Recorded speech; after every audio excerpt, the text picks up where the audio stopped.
자, 반갑습니다. 자, 오늘 제29교시 서법 백문백답 영자팔법이란 무엇인가? 이거는 영자팔법, 이 부분은요, 그 해서에 해당됩니다, 오늘. 근데 이것도 알아야.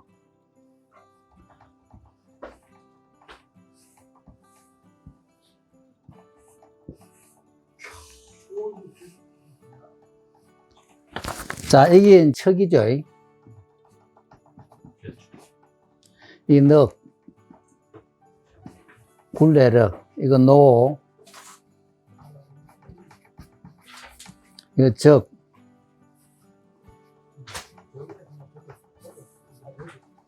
이거는 요 책,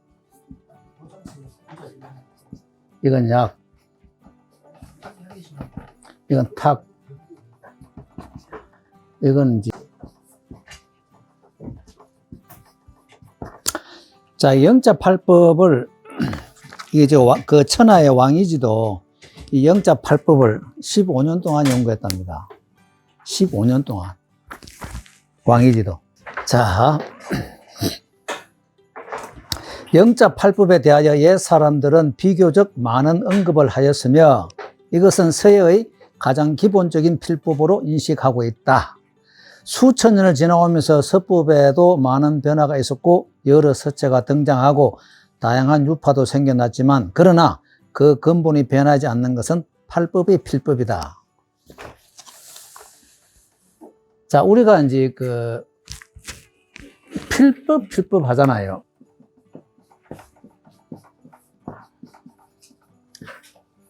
이 법이란 것은 어느 분야든지 법이 존재합니다. 뭘 배울 때는 방법이라 하죠. 우리가 보통 흔히 하는 방법이라 하잖아요. 이 법이 없이는 어느 것도 해낼 수가 없습니다. 그러니까 우리 마에게 이제 글씨 쓰는 사람 붙들고 붓 쓰는 법이 있거든요.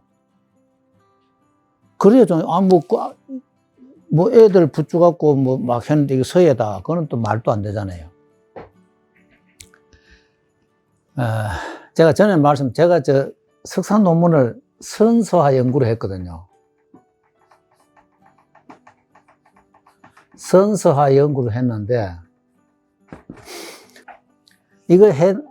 쓰게 된 동기가 있습니다.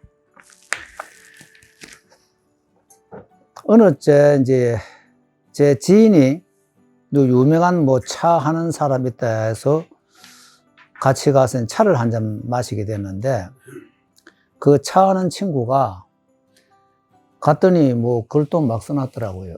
그러면서 한다는 말이, 자기는 이 서예를 한 지 지금 한 달 됐는데 작품을 많이 해준다 이러더라고요.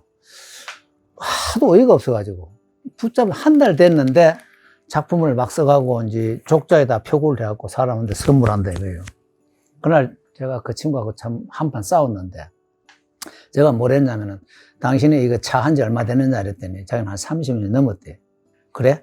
좋다. 나는 오늘 차 생전 모르는 내가 당신 차 이거 해놓은 거 보고 이건 맛없고 이건 맛있고 이러면 당신이 어떻겠냐 이렇게. 그건 안 된다 이게요. 차 모르는 사람이. 그럼 당신이 양반아, 그럼 서예도 모르는 양반 어떻게 서예를 어떻게 한 달 만에 해가 남을 작품을 주느냐. 하여튼 그날 좀 언성을 많이 높였어요. 그래 그 양반을 뒤에 이제 사과를 했는데, 이제 그로부터는 자기가 이제 붓을 안 잡겠다 하더라고요. 그런 생각 잘 했다 그랬거든요. 그 다음 또 어느 이제 스님 한 분이 또 자기가 글씨를 써놓고 자기 이거는 선필이 되고요. 또 스님하고 또 한바탕 했죠. 이거 저게 선필이 되느냐? 글씨를 아느냐? 이랬겠네요. 이 스님이 쓰면 선필이 되기요. 그런 얼뚱도 없냐. 그러면 내가 그러면은 이게 일반 평보였고 내가 스님들처럼 조상계 듣고 내 스님이다. 나는 선을 통했다면 당연히 믿어주겠냐. 그건 안 된다. 그거는 이건 안 되느냐. 또 한바탕 했죠. 이건 좀 정립해야 되겠다 싶어서 이제 성과 서화에 대해서 제가 그때 이제 석사 논문을 썼어요. 논문을 썼는데. 이 뭐든지 법이 있거든요. 제가 전에 한 말씀 드렸습니다. 경주에 가면은 옛날에 기와공들이 많습니다. 경주에 가면은 경험 많은데. 기와를 아주 오래 꾼, 지금 좀 기계로 많이 하잖아요. 옛날 좀 손으로 했는데, 이게 면 자를 때 우리 미장하는 그 칼로 자른대요. 여기 자세가 조금만 틀려도 이게 안 잘리는데, 바로. 그게 그 기와 자르는 아주 중요한 게 쉬운데 일반 사람들은 못하는데 왜 못하느냐? 그 묘용을 모른다, 그지? 요 방법을 모른다, 그지? 하물며 기와공이 그 기와 자르는데도 그 묘용이 있다 그러는데, 글씨 쓰는데 그냥 대강 뭐 내가 뭐 붙들고 쓴다 말이 안 되잖아요. 그래서 요 영자 8법에 요게 요거 뭐 원래 이 핵은 5핵입니다. 영자, 그지요? 한문으로 지금 5핵이에요. 하나, 둘, 셋, 넷, 다섯잖아요. 5핵인데 요거는 이제 8법으로 이제 해놨습니다. 요걸 하나하나 설명하면서 한번 보겠습니다. 자, 두 번째, 금경에 이르길 필법의 근원은 예서에서 시작하였으며 채원, 그 동안시대입니다. 채원으로부터 장지, 종료, 왕이지 등이 이를 전수하여 많은 글씨에 응용하였으니 서예에서 가장 중요한 것으로 분명히 알지 않으면 안 된다. 수시대 스님의 지영선사는 그 지영초소천자문 유명합니다. 지영선사는 그 취지를 밝혀 우세남에게 전수하였다. 이때부터 팔법은 널리 퍼지게 되었다. 우세남이 당해서 4대가에 속합니다. 구양순, 안진경, 우세남, 그 다음에 저수량, 이래 이제 당시대에 당 4대가라고 그래요. 우세남 이분 글씨는 구양순하고 안진경을 합한 것으로 이 한국 유명합니다. 우세남 글. 중국의 린이, 임기에 거기 가면은 왕이지 생가에 제가 요 앞전에 갔는데, 왕이지 생가에 가면은 이 우세남 글씨 비석이 있는데 제가 그거 보고 깜짝 놀랐어요. 본인이 쓴 게 아니고 그걸 후대인들이 우세남 글씨를 집자를 했더라고. 집자를 해서 비석을 세워놨는데, 저는 전면에는 우세남 글씨고 뒷면에는 초서에 요즘 그런데 우우임. 이분이 대만에서 이제 원래 중국 본토에 계셨는데 대만에 이제 사시다가 본토를 그리워하다 돌아가셨는데, 이 우임 초서가 참 유명한. 근데 그 우세남 전면에는 우세남 글씨를 집자했고 뒷면에 이 우임 선생 행서를 잖아요. 제가 그래서 그 뒤로 우임 작품집을 엄청 많이 샀어요. 중국 대만하고 본토 쪽으로 싹 훑어가지고 우임 작품집은 거의 제가 다 샀어요. 샀는데 이제 거기 보니까 가끔 행서가 나오더라고요. 글씨 정말 좋거든요. 옛날 이분 글 한 점 받으려면은 정말 어려웠대요. 글 한 점 받기가. 그만큼 글씨가 좋습니다. 좋은데. 자, 당시대 서예가 이양빙은 옛날 왕희지가 서예를 배울 때 15년 동안이나 영자 학습에 진력하여 팔법의 필법을 얻은 뒤에야 비로소 모든 글자에 통달할 수 있었다. 팔법이라고 하는 것은 영자의 팔획을 가리키는 것이다 라고 했다. 이로 말미암아 본다면 영자 팔법이 중요하다는 것을 알 수 있다. 영자 팔법은 초학자에게 대단히 중요한 것으로 해석의 기초를 이루며 필법의 요지를 통달할 수 있는 것이다. 글씨를 쓰는 사람이 분명히 알기 쉽도록 설명하면 다음과 같다. 자, 첫 번째 척입니다.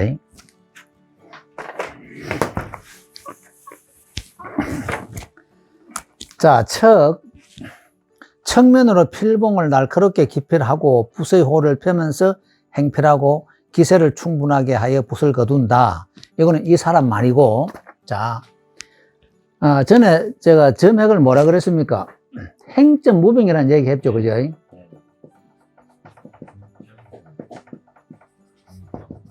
행점 무병이랬습니다. 즉, 점획은 행으로 운필을 하면은 병이 없다는 얘기예요. 즉 말해서 행이란 것은 이건 정이고 이것도 정이고 이게 행입니다. 이게 행이고, 그러니까 점획을 이래 하거나 이렇게 찍으면 안 된다 이 말이죠. 항시 척으로 찍어야 돼. 이렇게 하든 이렇게 하든. 자, 그러면 이 점획은 어떻게 찍는 것이 가장 정확하냐? 여기에 설명한 이거 말고 이 점획은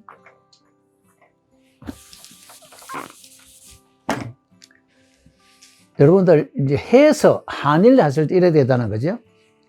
이 해서 한일을 응축시키면은 점액이 됩니다. 즉 말해서 이렇게 기필하고 붓을 여기에 비해서 기필하고 요 자리에서 행필하고 요 자리에서 바로 수필하면 점액이 되는 거예요. 이 정말 간단합니다. 원리가. 점액이 따로 있는 거 아니고 요 한일을 여기서 바로 기필하고 바로 여기서 수필하고 그리고 기필하고 행필하고 수필하고 요 자리에서 요거 끝내면 이게 점액이다 이 말이에요. 그러니까 점액을 6조 해서 장맹용 비의 점액이 저는 그걸 쌀미점이라 하는데 쌀미점이라 하는데 쌀같이 생겼다고 그러는데 장맹용에 보면은 점액이 이런 점액이 굉장히 많습니다. 나머지는 이제 삼각점이고 물론 해서해서 그래서 점액 요 하는 척핵 요 점액을 여러분들이 정확하게 인지하셔야 돼요. 어떻게 운필한다. 즉 그냥 이렇게 쿡 찍는 것이 아니고 해서처럼 기필하고 해서처럼 순간적으로 행필하고 다시 수필한다. 요것이 점액이다 이 말이에요. 이거 꼭 하여튼 명심해야 됩니다. 자, 두 번째 가로핵을 력이라고 한다. 붓을 력이 반 후 필봉을 지면에 댄다. 그리고는 서서히 운필하다가 급하게 해봉하되 붓을 평평하게 해서는 안 된다. 여기서 붓을 평평하게 여기 이제 넉핵 이거잖아, 그죠? 이게 이제 한일로 생각하면 된다 이 말이에요. 한일로 생각하면 되는데, 자, 근데 우리 지금 일반 우리 이제 서예 하는 사람들이 저는 이제 요 기필은 어느 정도 좀 하는 사람이 있는데 수필은 안 되더라고요. 수필도 써줘야 됩니다. 그냥 붓이 이렇게 뺑 도는 것이 아니고 여기서 여기하고 행필하고 수필 이 부분을 써줘야 되는데 안 쓰더라고요. 전부 다 그냥 붓을 꾹 눌려갖고 그냥 들더라고.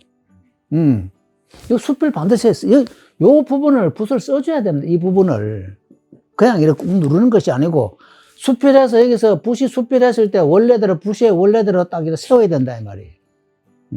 이것이 전부 다 못하고 있더라고요. 그래서 요건 이제 한일이지만 한일하되 여기 가서 반드시 수필한다. 넉이요. 그 다음 세 번째, 세로핵을 로라고 한다. 지나치게 직선이거나 너무 빼어서도 안 된다. 너무 곧으면 힘없게 되므로 곧은 중에도 구분 형세를 나타내야 한다. 자, 이게 이제 여기서 이제 너무 직선, 너무 곧으면 안 된다고 그랬잖아요. 근데,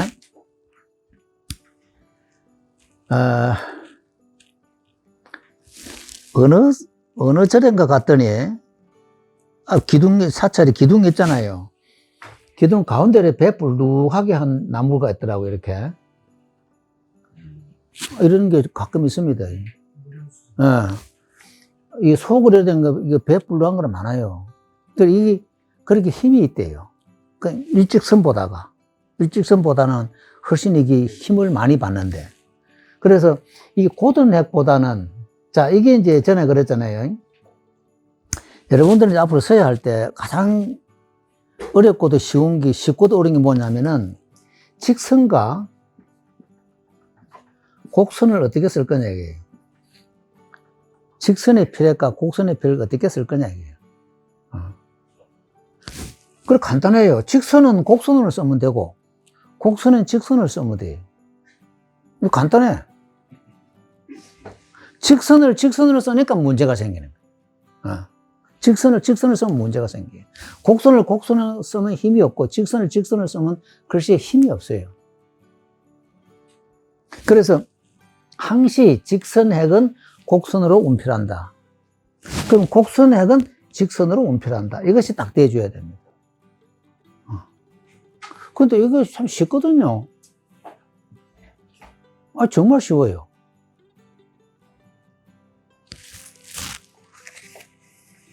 근데 대답이 없지, 아무도.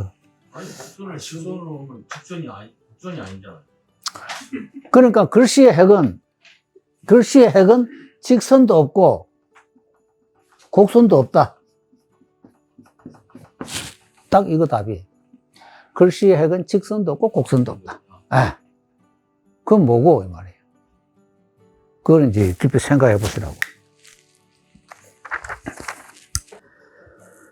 자, 네 번째, 즉, 갈고리를 적이라고 한다.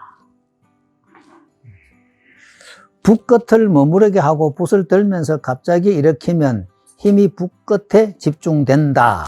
자, 여기서 이 재밌는 게 있습니다. 구양순하고 육조하고, 자, 구양순에 이 갈고리는 그 이래 되어 있습니다. 이래 되는 거 있고, 또 이래 된 것도 있어요. 여기 45 되는 것도 있습니다. 이게 구양순의 특징이에요. 육조해서 다 이렇게. 근데 안진경은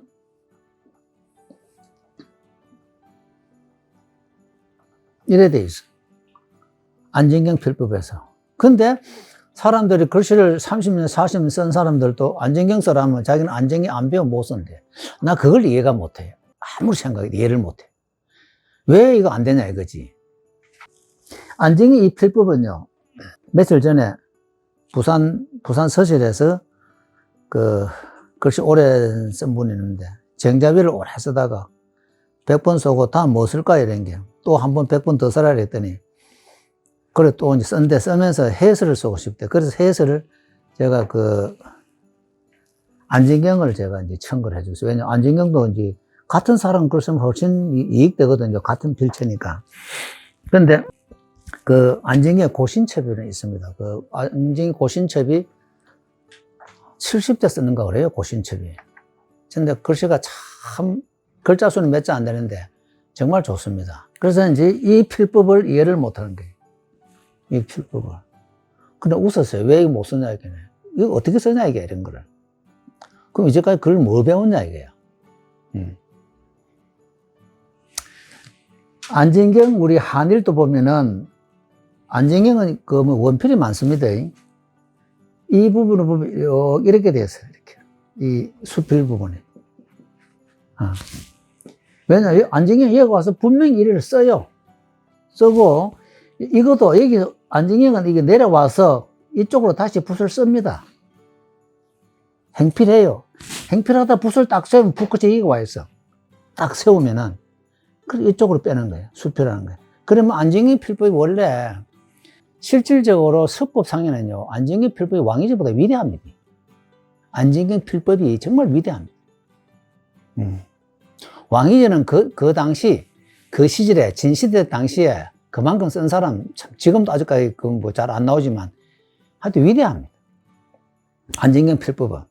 행서, 여러분들 그 정자위나 삼표진적 한번 깊이 들어가 보세요. 안진경 필법이 위대합니다. 항시 붓을 세우고, 붓을 기필하고, 수필은 반드시 붓을 세우고, 그 다음에 파책도 보면 안진경 파책 어때요? 고양순 파책은, 육조 파책은 대부분 다 이게 딱 삼각형입니다. 이렇게, 그죠? 근데 안진경 파책은 대부분 이런 형성이 많습니다. 이건 어떻게 쓰냐, 이게요? 구양순이나 육조 파책은 여기 와서 다시 방향전환해서 그대로 나가고, 안진경 파책은, 이게 좀 과했나요?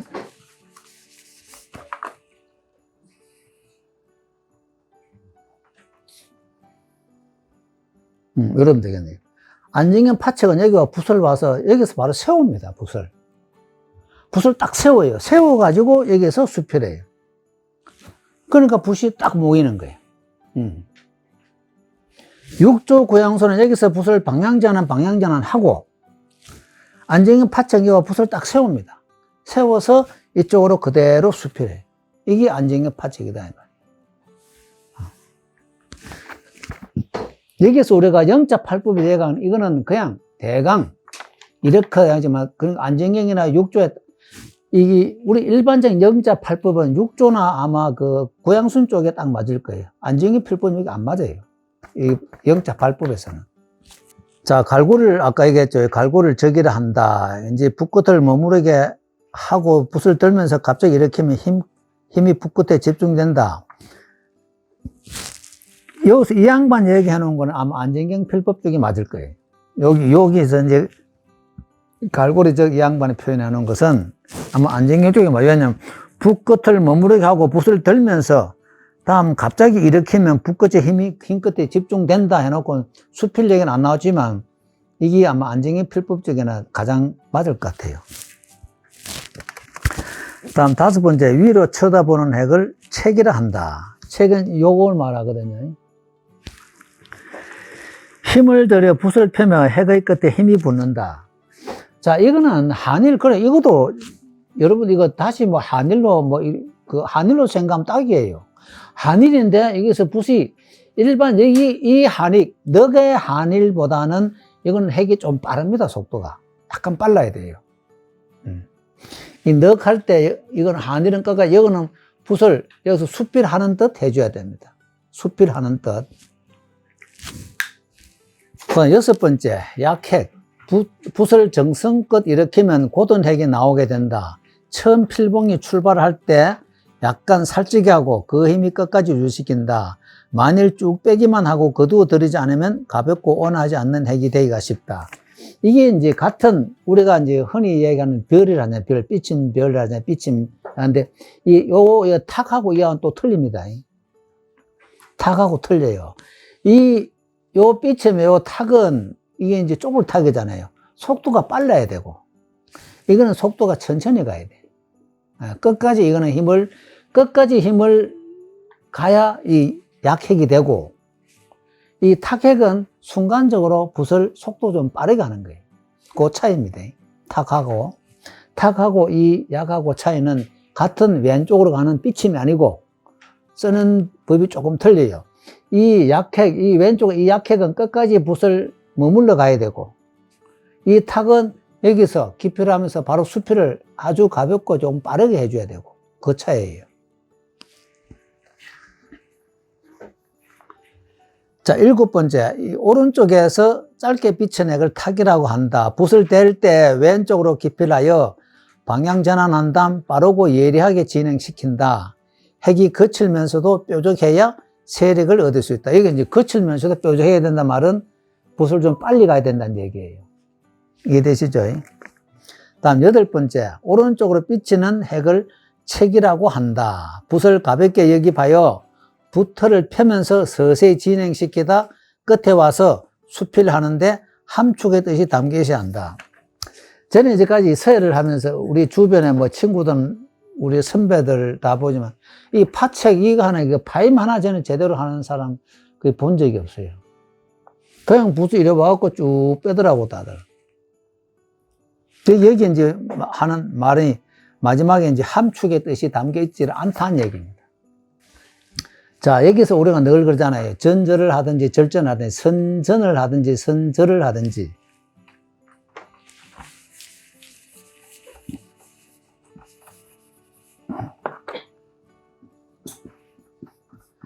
자, 이 책은 여기서 왔을 때 우리가 붓을 안단 말이죠. 요 부분에서 요래 딱 잘랐을 때 여기가 삼각형이 돼줘야 됩니다. 요 부분이 잘랐을 때, 그러면 여기 와서 붓을 우리 전에 그랬잖아요. 선전이 있고 선절이 되잖아요. 자, 선전을 하게 되면은 요 부분이 약간 부드럽게 나올 것이죠. 만약 선전을 하게 되면은 이 파책이 약간 이런 식으로 나올 거예요, 아마. 네. 선절을 하게 되면 요것처럼 이렇게 각이 지게 나오고, 그것을 내가, 이번 핵은 쓸 때 이 파책을 부드럽게 할까 할 때는 선전을 해줘야 되고, 이건 강하게 하자. 이럴 때는 선절을 해줘야 됩니다. 우리가 지금 예서 쓸 때 예서 제일 위에, 만약에 위에 있는 한일에 나오면 대부분 다 선전을 먼저 해줘야 됩니다. 선전을 해서 약간 부드럽게 해줘야 돼요. 부드럽게 해주고, 아래에 있는 파책은 선절하든 선전하든 그거는 이제 봐가지고 하고. 그래서 요거 선전을 먼저 하느냐, 선절을 먼저 하느냐, 그걸 두고 이 파책을 본인이 정해야 됩니다. 근데 해서에서는 대부분 다 이거는 선절을 먼저 합니다. 선절을 먼저 해야 해수의 파책이 제대로 나옵니다. 근데 안정경 파책은 무조건 선절입니다. 안정경 파책은 무조건 선절이에요. 물론 가끔가다 이제 선전한 것도 있지만 대부분 다 안정경 파책은 선절이 많습니다. 자, 영자팔법의 기본은 핵을 어떻게 쓰느냐에 달려있다. 비록 상세하게 알고 있어도 완전할 수는 없으므로 초학자는 이것에 근거하여 부단히 노력하여 자기에게 유익한 것을 찾길 바란다. 자, 여기서 자, 여러분들 이걸 자꾸 여러분들 이걸 남한테 설명할 수 있어야 되는 거예요. 남을 가르칠 수 있어야 돼요. 이걸 영자팔법을 어디 가든 누구한테 쓰면 그건 그래 쓰는 게 아니야. 어떻게 이론상으로 그다음 실기를 거기에 덧붙여서 그러니까 본인이 먼저 이런 거 있으면 몇 번이고 자꾸 써봐야 되면 써보고 이거구나. 그래 되면 남을 가르칠 수 있거든요. 제가 말씀드린 이걸 그냥 들어서 전달하면 안 됩니다. 안 되고 본인 써가지고 이거구나 이렇구나 해서 그걸 남한테 자신 있게 지도할 수 있어야 된다는 거지. 그래야 그 본인 거 됩니다. 그냥 뭐 들어갖고 뭐 말로 설명해가지고 그건 아무나 할 수 있죠. 그거는 이런 거를 본인이 몇 번 써야 되면 써보고 이건 이거구나, 적은 이거고 탁은 이 적하고 약하고 탁하고 차이는 이렇구나. 그 다음에 넉하고 책하고 차이는 이렇구나 하고 별거 아니잖아요. 우리가 뭐 서예는 정말 서예 간단하다는 나 서예만큼 쉬운 거 없는데 세상에. 서예보다 쉬운 거 어디 있어요? 자, 한일. 요 두 개만 끝 아닙니까? 요 두 개만 끝이잖아요. 예서든 뭐 전서든 뭐 행수 초서든 간에. 요 두 개만 끝이잖아요. 자, 이걸 이리 올리면은 뭐, 점액이 되고, 아까 이거 뭐, 이거 책 되고 뭐. 여기서 이렇게 내려오면 이건 뭐 또 탁 되고 뭐, 그 다음에 약이 되고 다 되잖아요. 이래 가도 되고, 이래 올려도 되고. 안 된 건 뭐였냐고. 요 두 개 딱 모으면 점 되고. 그럼 다 끝났지 뭐 배울 게 뭐 있어요. 이래 쉬운 걸 왜 꿍꿍 고생하냐 이 말이죠. 자전거 배우는 거 똑같아요.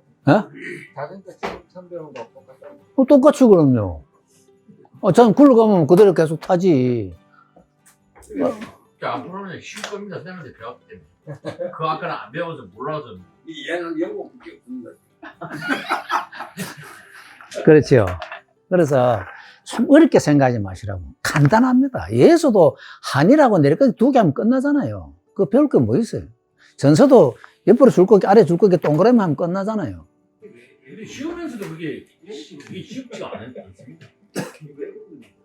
그거는요. 몸에 익어야 되거든. 몸에 안 익으면 답이 없어요. 그러니까 이론만 알면은 지금 그래 제일 우리나라 문제가 옛말 있잖아요. 소년 문장은 있어도 소년 멘트는 없댔거든요. 우리나라 이제 서예 학과가 생겨갖고 서예 학과 출신들이 입만 살아가지고 지가 대한민국 제일 잘 써. 입만 살아가지고. 근데 써보라면 또 실질 마음대로 안 되거든. 여러분들 정말 여러분들 하나하나가 좀 완벽하게 익혀 가지고 그 동네 좀 후학들도 좀 지도하고 영국 정부는 뭐 가도 포천사는 제일 유명해 안 돼요? 너무 났습니다 지금. 포천사는 그럼 자 오늘 이거 마치겠습니다. 고맙습니다.